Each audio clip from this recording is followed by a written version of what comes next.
Your favorite villain? My favorite villain? I kind of like Diddy.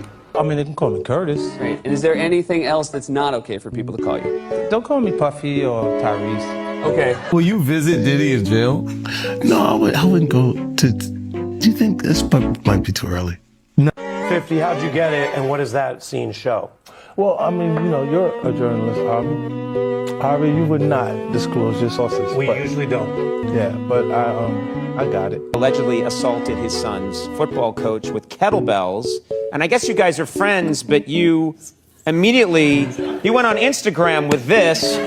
Did he find that amusing? He probably didn't. There are certain people in hip-hop you don't want problems with, not because they're the loudest, but because they don't rush anything. They let situations play out, they let people expose themselves, and eventually, they let things end exactly how they're supposed to. That's always been 50 Cent. Most artists argue, trade shots, and move on. 50 doesn't really move on. He watches, he waits, and when someone starts falling apart on their own, he just makes sure the timing is right. He's not kicking anyone while they're down. He's just standing there when it happens. The special ASLELS challenge for you, Floyd. If you can read one full page of a Harry Potter book, I'll give $750,000 to whatever charitable organization you want to. Nice, man. This is the same guy who didn't just beat J. Rule, but turned him into a long-term warning for the entire industry. And it's never just about music. Once 50 feels disrespected, that's it. The relationship doesn't get repaired, it just gets remembered. He doesn't pretend to be above it. If he doesn't like you, he's fine letting you know exactly where you stand. I can't say that I can resolve a situation or a beef with somebody that I can't stand this. You understand what I'm saying? Like, this ain't WWF. It's not like I just got rap beef with this. I don't like this little. And now, years later, we're watching what might be the longest game 50 Cent has ever played. Sean Combs, Diddy, Puff. A man who spent decades at the top of music and business, who truly believed nothing could touch him, slowly lost control of his image, his influence, and eventually the story itself. And 50 wasn't reacting after the fact, he was already involved. I'm a savage! Whatever I want, I'm going to get! Whatever I want, I have to get! That mindset didn't age well, as lawsuits and allegations started stacking up. A version of Diddy that had been whispered about for years became impossible to ignore, and right as public opinion shifted, a 4-part Netflix documentary executive produced by 50 Cent dropped, laying everything out in a way Diddy no longer controlled. It didn't feel rushed or messy, it felt intentional.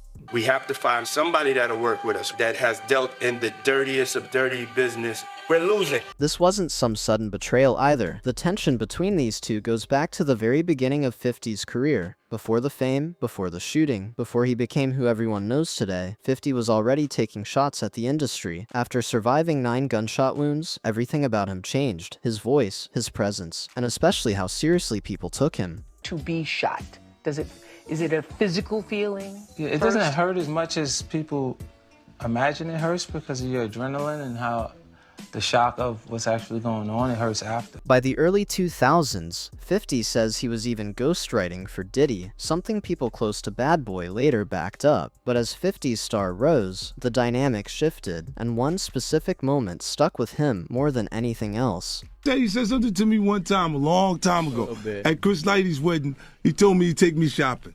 I looked at him like, what'd you just say? Let me move, man, before I do something. You're gonna make me mess up the wedding. Oh, that's a nice gesture. Let me get out of no, take me. That's what a guy says to a girl. From there on, 50 stopped seeing Diddy as a peer and started keeping his distance for good. As 50's success exploded, the rivalry spread into everything: music, branding, alcohol, business. And unlike most industry feuds, this one never cooled off. It just stayed quiet, simmering in the background. Now, what about any beefs going on right now that we need to jump on? I'm not paying attention to none of them. Oh, no more puffy juice. No more puffy juice. But the situation didn't really turn personal until Daphne Joy entered the picture. Daphne, the mother of 50's youngest son, was later linked to Diddy. 50 claimed he didn't care, but anyone paying attention could tell this hit differently. The jokes became sharper, the tone changed, and when legal issues surfaced later, things escalated fast. You do that just to fuck with Diddy?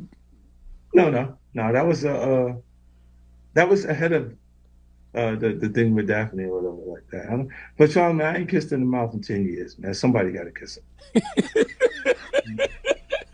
man. When lawsuits later alleged Daphne had connections to Diddy's inner circle, 50 moved to protect his son. He pushed for custody, saying the environment wasn't safe. Daphne denied the allegations, and no charges were brought against her. Still, at that point, the damage was already done. From there, it felt clear that 50 wasn't interested in back-and-forth drama anymore. He wanted the full picture exposed, and the documentary became the perfect way to do that. About that. And he said you did the same thing to him. You asked him to take him shopping. Yeah. What makes this whole situation so satisfying is how avoidable it was. Diddy filmed himself constantly. He trusted his own image. He assumed he would always control the narrative, and instead all of that footage became evidence of how disconnected he really was from reality. It doesn't feel like revenge. It feels like consequences catching up. Y'all witnessing Jesus walking on water, you know what I'm saying? Or Jesus having a breakthrough.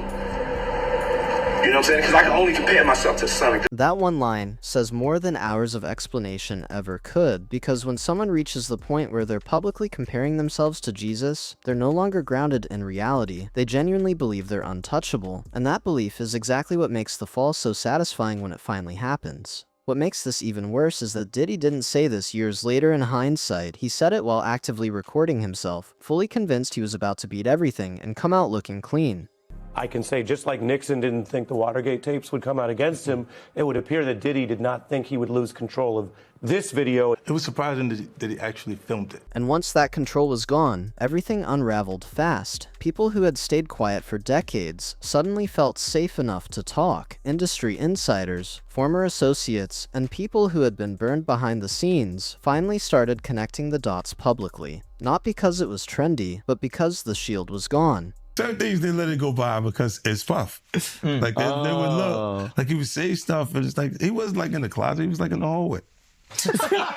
That protection had been there for years. People excused behavior they wouldn't tolerate from anyone else, simply because of who he was and what he represented. But once the narrative cracked, it didn't stop with jokes or rumors. It turned into a full re-examination of how Diddy operated for over 3 decades, including how many people he allegedly burned on the way up. Stuff behind the scenes that you don't know, because that's what be agitating.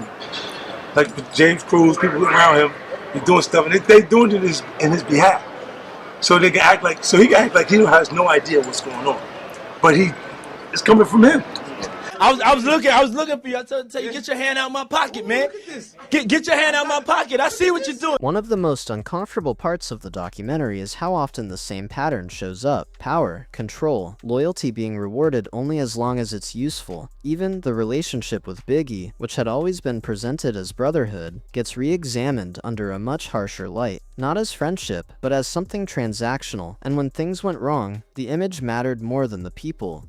When I got the record deal, all I got cut short. So it's like he Jesus to me, you know what I'm saying? Because he just saved me.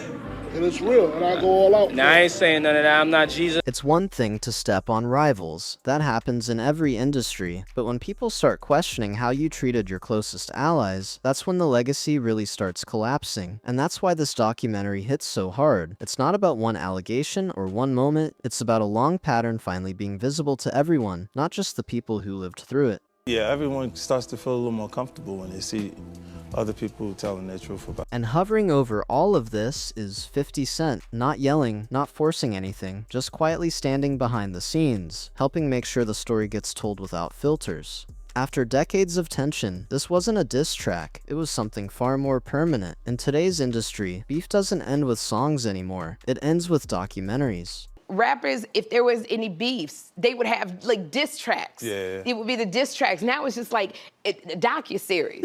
So.